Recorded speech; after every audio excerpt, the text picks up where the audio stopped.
Rastlarsa gözleri yaşlı yavruna, suçunu bağışla, sarıl yavruna. Biz bize yaşarken geldik oyuna.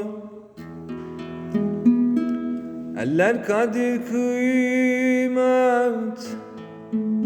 bilmiyor anne. Senin kadar kimse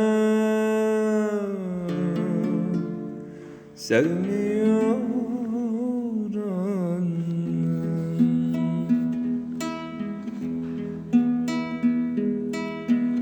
Bir yar için seni terk edip gittim. Vicdanıma bir sor, ne acı çektim. Bir yar için seni terk edip gittim. Vicdanıma bir sor, ne acı çektim.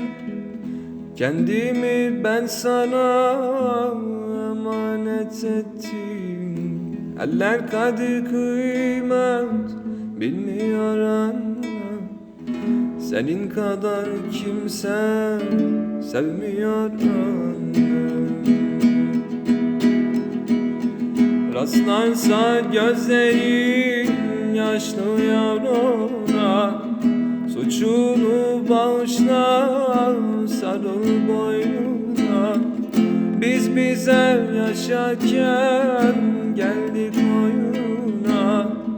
Eller kadir kıymet bilmiyor anne. Senin kadar kimse sevmiyor annem.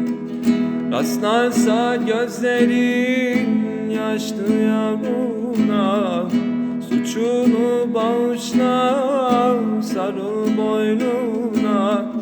Biz bize yaşarken geldik oyuna. Eller kadir kıymet bilmiyor annem. Senin kadar kimse sevmiyor annem. Biz bize yaşarken geldik oyuna. Eller kadir kıymet bilmiyor anne. Senin kadar kimse sevmiyor.